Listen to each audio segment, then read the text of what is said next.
Gustavo Petro Urrego.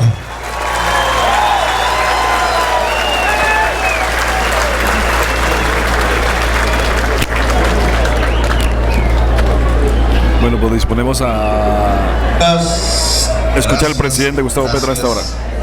Ya nos hemos visto varias veces en el Cauca, unas veces caminando, otras preocupados, otras en discursos, otras en marchas, unas veces en las derrotas, otras veces en los éxitos. Y esta es la primera vez que vengo como presidente de la República de Colombia. Hay un cambio indudable entre aquellas veces que no fueron hace mucho, hace apenas unos meses, y esta vez. Un cambio indudable que hay que analizar, que hay que valorar, que no es simplemente el cambio de la vida de una persona el que les habla, sino que tiene que ver con una transformación real de la sociedad colombiana, de las fases de la historia por las que estamos ya andando. Hay una especie de quiebre, de ruptura entre el pasado reciente, no más hace unas semanas, hace un año, hace 2, hace 5, y lo que hoy está pasando. Y por tanto merece la atención colectiva, el cerebro colectivo le llamo yo, que es el que verdaderamente puede al final transformar las cosas. El cerebro colectivo del pueblo, de la sociedad, de las comunidades, de los territorios, del movimiento indígena, no solamente caucano, sino nacional, de su propia diversidad. No estamos como en la época de Quintín Lame. Si queremos hacer una diferencia con aquella época, digamos, con modestia, que Quintín Lame ahora es gobierno, que el movimiento indígena ahora es gobierno. Y ese es un cambio cualitativo, indudable, no sin problemas. Llevamos ya para 3 meses, 2 meses largos, termina este mes y estamos en los famosos 100 días. Cosas han pasado, pero podemos ir ya mirando lo que sucede y lo que va a suceder. El primer obstáculo de un gobierno es su propio interior, sus normativas, los procedimientos construidos y escritos a través de normas durante décadas por personas que pertenecen o pertenecieron a sectores sociales que no son propiamente los que nos han dado el triunfo. Hay normas hechas por terratenientes desde hace siglos. Hay normas hechas por los privilegiados del Estado, a los cuales ha enriquecido de manera enorme, cuyos apellidos aparecen una y otra vez en la historia nacional. Normas hechas por ellos a su acomodo. Y no es una, no es 2 que pudiéramos ubicar fácilmente y cambiarlas. Son miles en cada ministerio, en cada institución. Funcionarios que no piensan con el corazón de ustedes, ni con el cerebro de ustedes, que tienen el corazón en la codicia, en el bolsillo, buscando la billetera para ver si se llena de billetes.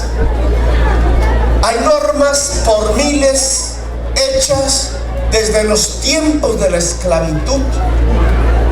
Por eso ustedes han visto una y otra vez a lo largo de las décadas funcionarios que los miran desde las alturas, de reojo, como si ustedes fueran la ignorancia y ellos fueran la sabiduría, cuando sabemos que es al revés. Ese aparato estatal es un acumulado de historias que tiene que ver con las historias de la dominación social, que tiene que ver con las historias de las élites.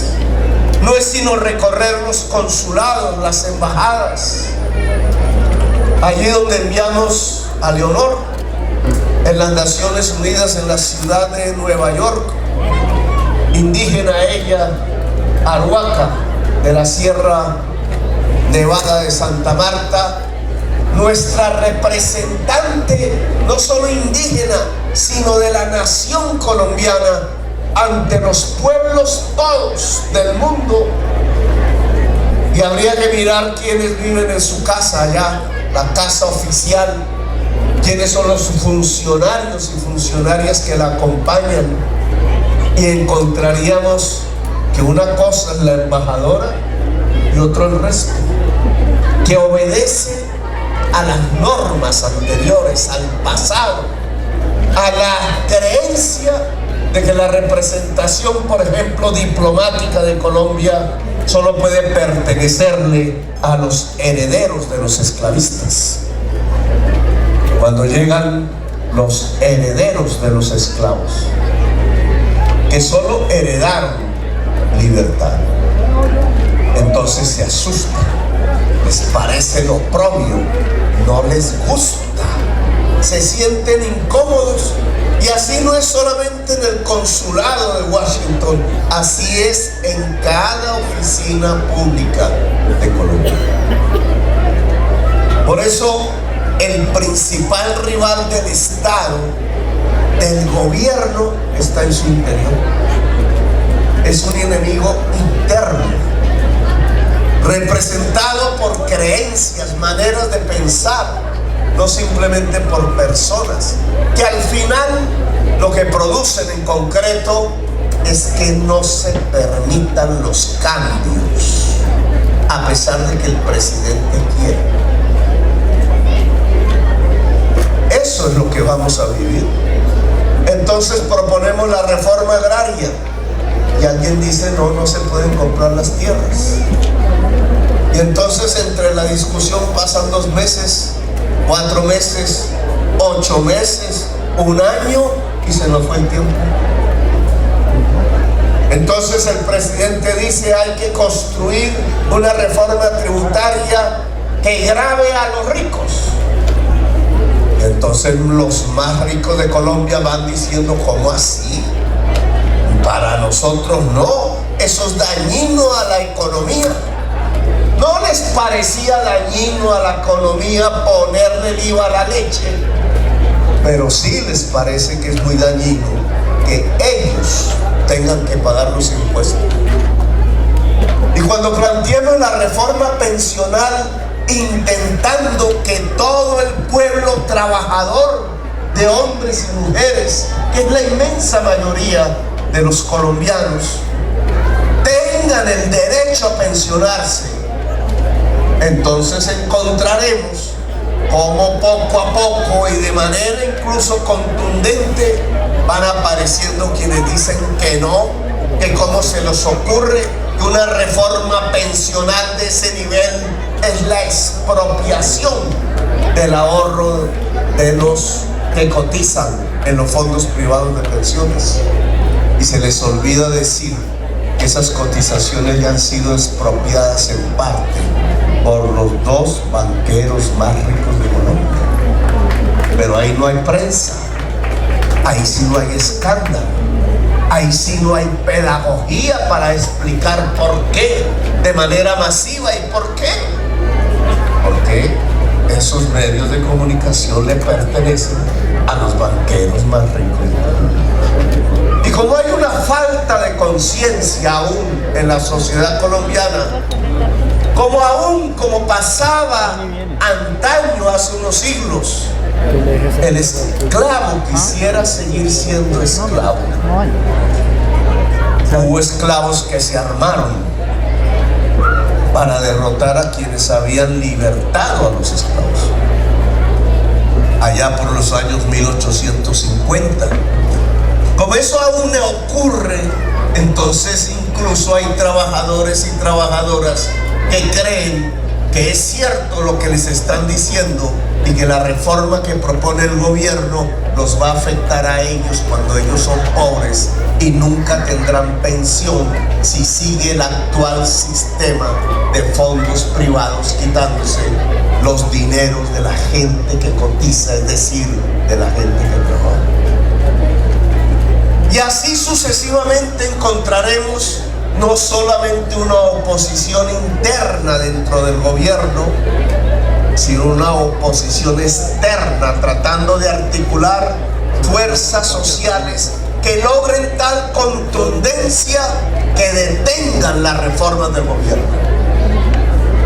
Eso ya lo vivimos con la Revolución en Marcha, año 1936, cuando se planteó por primera vez la posibilidad de hacer pactos entre empresarios y trabajadores, cuando se planteó por primera vez el que pudiera irrumpir en Colombia legalmente un sindicalismo de la gente que trabaja, cuando se planteó por primera vez una reforma agraria para que las grandes praderas fértiles y planas de Colombia pudieran ser cultivadas de maíz o de yuca o en general de los alimentos y no quedaran como aún es hoy, como pastizales donde de vez en cuando pasa una vaca, mientras su capacidad como tierra podría ser la de alimentar no solamente al pueblo colombiano, sino a millones y millones de personas de la humanidad.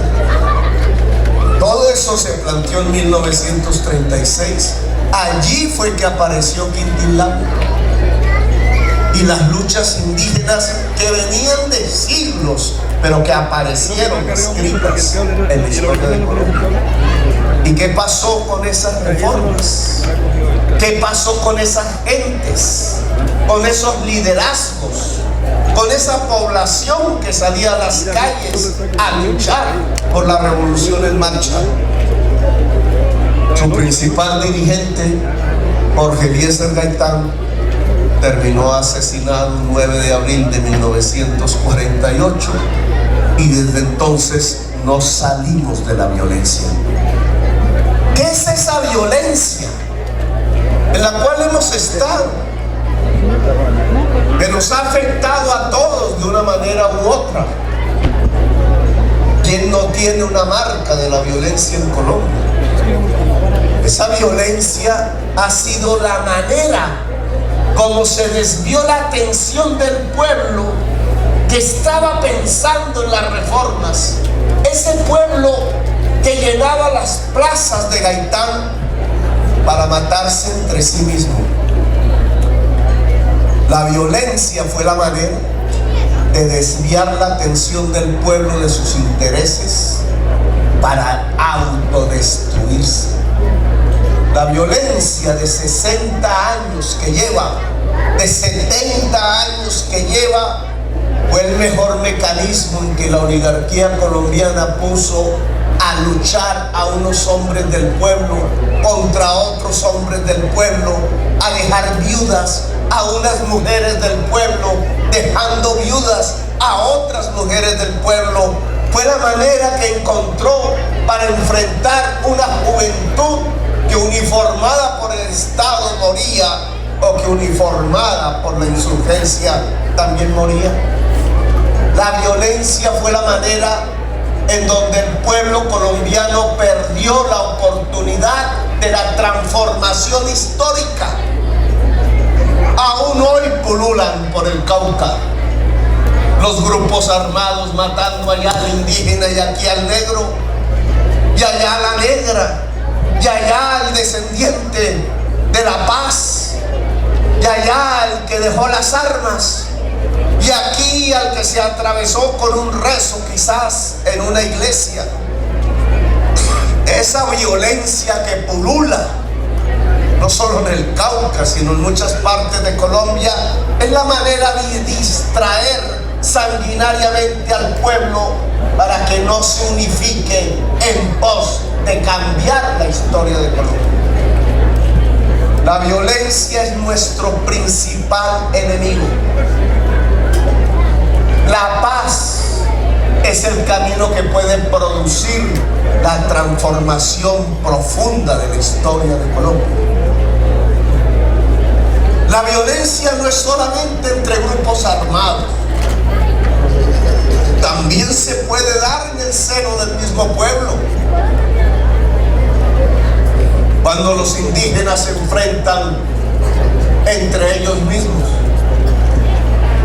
cuando las negritudes ven como su rival al indígena,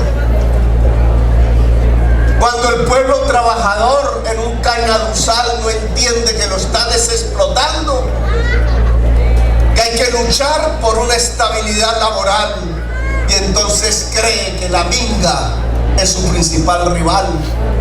Ahí se van reproduciendo las mismas violencias que enfrentaron al pueblo cuando se vestía de rojo, cuando se vestía de azul hace 70 años, y que no nos han permitido hacer las reformas y el cambio de la historia que América Latina, mal que bien, viene realizando desde hace tiempo. ¿Qué es lo que ha cambiado? Que esta vez le dimos un respiro a la paz.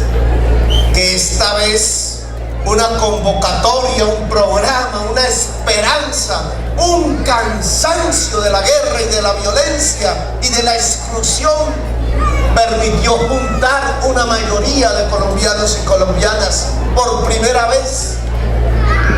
Que esta vez un movimiento popular supo pasar por encima de sus diferencias y enfocarse en lo principal, que era capturar el poder, el gobierno nacional, de manera pacífica pero también contundente.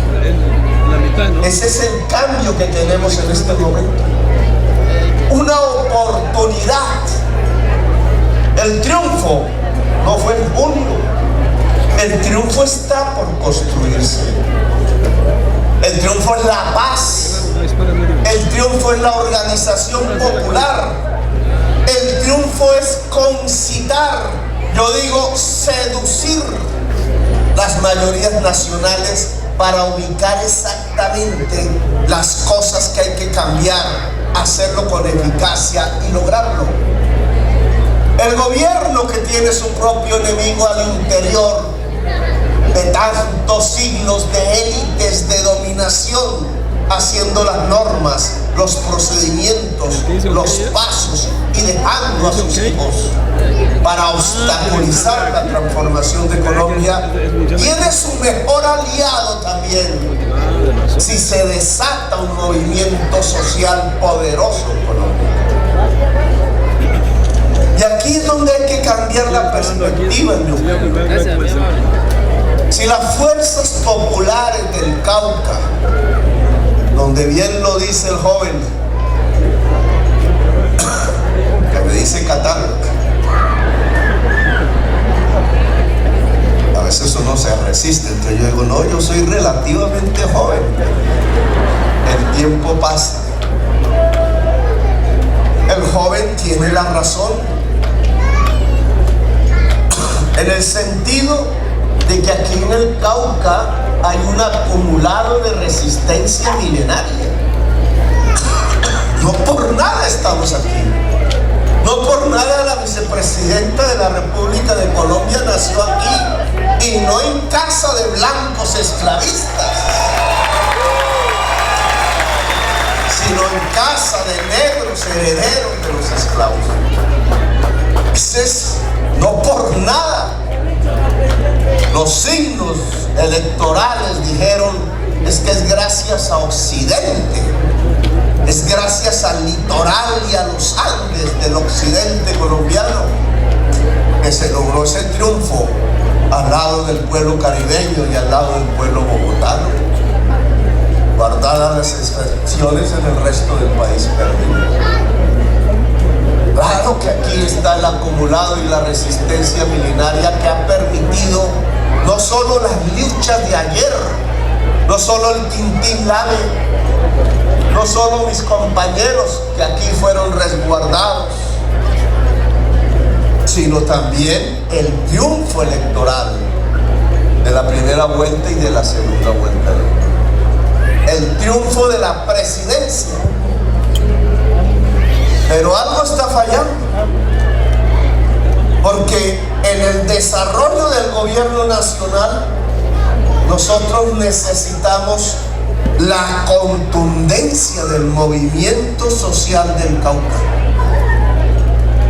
Y no solamente mirando a su propio ombligo, su propia problemática, que indudablemente tenemos que estudiar, que entender y que tenemos que ejecutar en sus soluciones, sino que necesitamos el movimiento social caucano profundamente organizado para convocar el movimiento social de la nación, de Latinoamérica, de las Américas. Pero estamos perdiendo tiempos que yo no tengo. Si algo le falta a este gobierno es tiempo. Cada segundo es un segundo menos, como un cronómetro de una carrera. Cada segundo se pasó el tiempo. Lo que no tenemos es tiempo. Desde la mentalidad indígena uno podría decir, no, pero es que llevamos 500 años. Algo entiendo de esa mentalidad, pero también hay la otra. ¿Y por qué no cambiamos la historia de Colombia en cuestión de días? Y entonces la siguiente fase de los próximos 5 siglos no son de resistencia, sino de construcción de humanidad. Somos dueños de Colombia. Siglos, en 500 años, no hablemos de Colombia, hablemos de América. Quizás seguro que en 5 siglos tenemos que hablar es de la humanidad. Porque si algo está en riesgo, es la vida del planeta, incluida la vida de la humanidad. ¿Por qué no pensamos que en estos 4 años tenemos que cambiar lo que no hemos podido cambiar en 500 años? ¿Por qué no pensar que entonces lo que hay es que construir una paz caucana para salir a construir el movimiento social de Colombia y de América Latina? ¿No será que en las dinámicas de confrontación locales, que yo sé que incluso son entre indígenas o más allá entre el pueblo mismo, se nos pueden ir los segundos, los minutos de la historia que nos impidan afrontar con eficacia la opción de que este gobierno popular pueda realizar las reformas a profundidad que necesita el cambio de la historia? Ojo, porque yo creo que debemos producir una paz social en el campo. El consejo interétnico, como se llama, la posibilidad de que el gobierno compre tierras que son costosas allá en el plan y que el consejo interétnico haga la distribución. Claro que no es suficiente, nunca será suficiente, pero disminuimos las presiones que la escasez de tierra provoca en una población que aumenta el número y que está compuesta de todas las etnias. Alguien decía, de todas las sangres del mundo. Una de las cosas que más me sorprendió en mi vida de joven, no relativo, hace poco, fue en el Palo, en el camino a Toribío. Por alguna razón llegué al Palo. Era un día de mercado, era un cruce de caminos, y yo empecé a observar pueblos de negros, pueblos de indígenas diferentes, con vestimentas diferentes, blancos que llegaban, mezclas, todas las mezclas, que era el Palo, sino como una especie de crisol de las sangres del mundo que se pudo construir a partir, pues, de esta historia que hemos vivido de conquista y de resistencia, que hoy se conmemora. Los españoles le llaman el Día de la Raza, concepto fascista. No existen las razas, no existe la raza blanca, pero así la llaman. Día de la Resistencia, decimos nosotros. El presidente de Colombia por primera vez no está conmemorando el Día de la Raza, está conmemorando el Día de la Resistencia.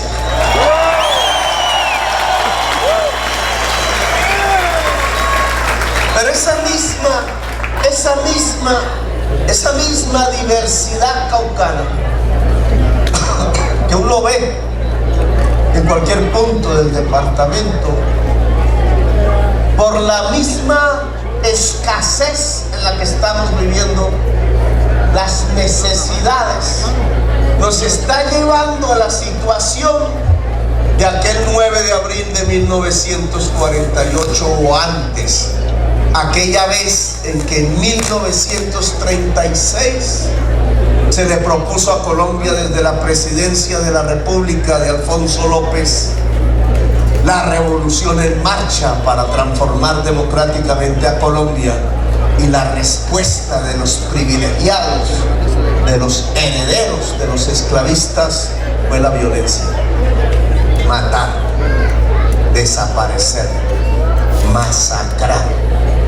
Desde entonces aparecieron las masacres. Esa vez convocaron al pueblo a matarse entre sí mismo. Esta vez también están convocando al pueblo a matarse entre sí mismos. Y nosotros desde el gobierno, sabiendo lo que se puede perder, como se perdió aquella vez en la historia, ahí en la sangre regada de Gaitán, ahí se perdió no solamente una persona llamada Gaitán, sino un acumulado de luchas campesinas y obreras e indígenas que estaba a punto de conquistar el poder para cambiar la historia, y que ya le había puesto nombre a ese cambio, la revolución en marcha. Ahí en esa sangre que iba hacia la alcantarilla de la carrera séptima, ahí iba la historia perdida del cambio de Colombia. 70 años después otra vez proponen matarnos entre nosotros, jóvenes contra jóvenes, negros contra indígenas, pueblo contra pueblo. En esa trampa no podemos caer. El gobierno ha dicho no matar, no desaparecer. Ha convocado a cuanto armado haya en Colombia a pensar en la paz, a sacarle el bulto a la autodestrucción como nación. Los hemos convocado desarmados a que participen en los diálogos regionales para hacer el plan de desarrollo. No queremos diálogos regionales de burocracias populares o politiqueras. Lo que queremos es millones de personas saliendo a la plaza pública como lo hicimos en campaña, pero ya no para escoger un candidato, sino para decidir cómo es el territorio que queremos, construir una visión común del territorio a pesar de la diversidad, y que esos armados sepan que entonces, si dejan las armas, pueden ser constructores y constructoras de esa visión común de un territorio que pueda progresar de acuerdo a la cultura y a la manera de pensar diversa del pueblo, del propio pueblo. Cuando convocamos a la gente a decidir cómo es el plan de desarrollo, ustedes le llamarían plan de vida, podríamos llamarlo así, el plan de vida. Cuando convocamos a millones de personas territorio por territorio a diseñar, a pensar, a debatir, a dialogar socialmente sobre ese plan, lo que estamos diciendo es que es el pueblo el que manda, que no es el presidente, que no son sus ministros, que el Congreso de la República tendrá que aceptar que en el proyecto de ley que se vuelva ley de la República, la Colombia, potencia mundial de la vida, vaya, es la voz del pueblo decidiendo.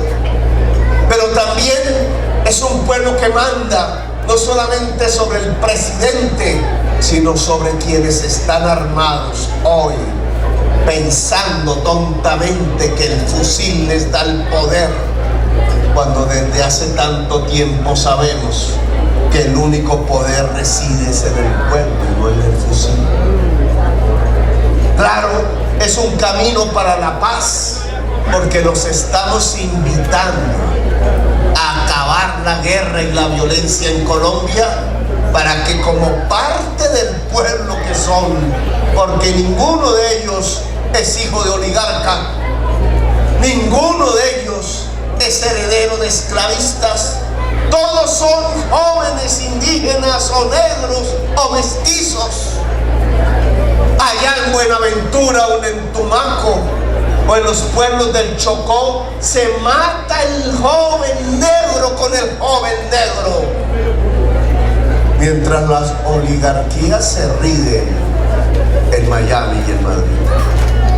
Esa no es la posibilidad de Colombia, ese no es el camino, esa es la trampa, como cuando mataron a Gaitán. Luego, propuestas concretas. Empoderar el Consejo Interétnico, hacer la paz en el Cauca, la paz social, que implica indudablemente justicia social, la paz interétnica,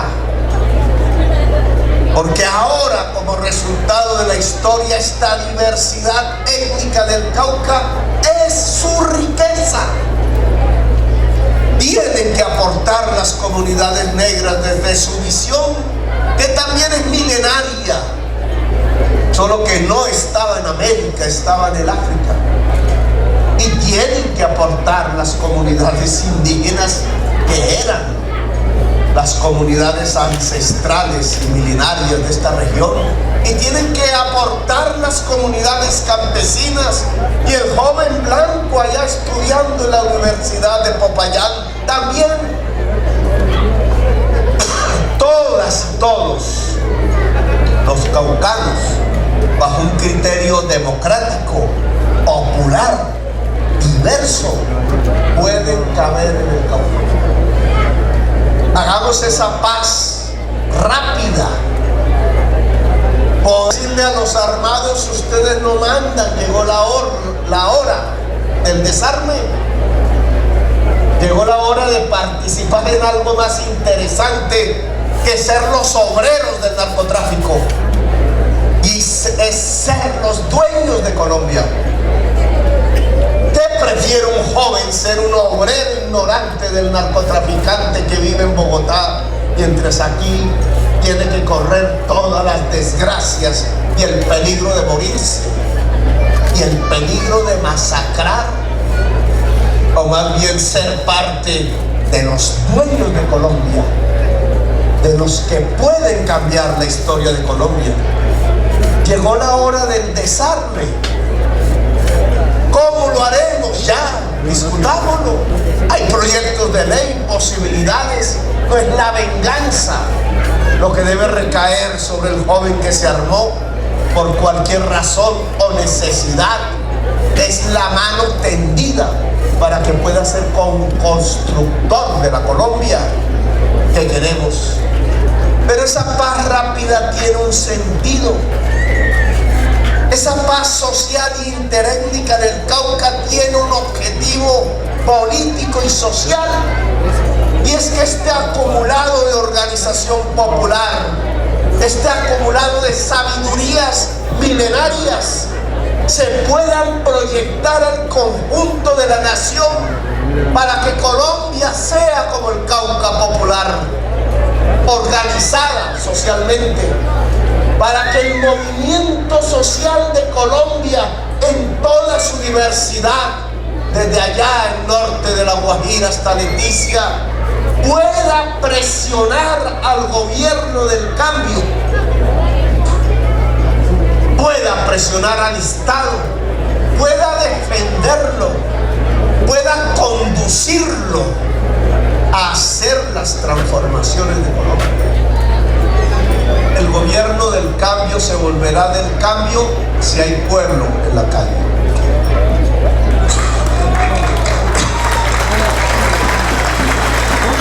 El gobierno del cambio hará los cambios.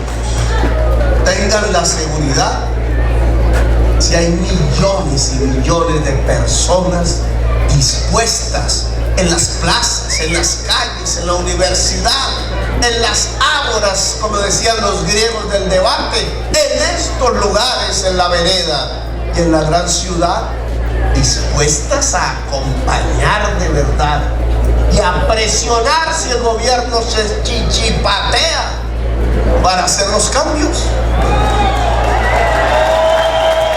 Entonces, ¿dónde poner la organización indígena? Hay que resolver su conflictividad interna, hacer las paces, y las paces interétnicas, porque necesitamos la organización indígena en el corazón del movimiento social de Colombia. Tengan la seguridad que este gobierno no va a ser simplemente de corbatas, de trajes de paño como el que me pongo cuando llegan los gringos a hablar con nosotros. Este gobierno tiene que ser de multitudes si queremos aprovechar la historia, y no tenemos tiempo. Tiene que ser de multitudes, y ustedes están para convocar esas multitudes en toda Colombia y en toda América Latina. No pierdan el tiempo, ubiquen el objetivo real. Estos 4 años no pueden pasar, porque si pasan sin pena ni gloria, será como la sangre de Gaitán corriendo hacia la alcantarilla. Y por segunda vez no tendríamos ninguna posibilidad, como decía Gabriel García Márquez, ninguna segunda oportunidad. La sangre no puede volver a correr hacia la alcantarilla, sino que tiene que ser la vértebra del verdadero cambio de Colombia.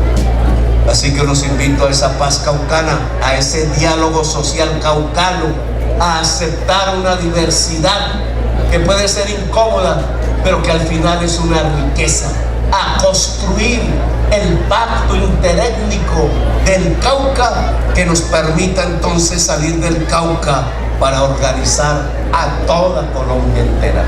Gracias, muy amables.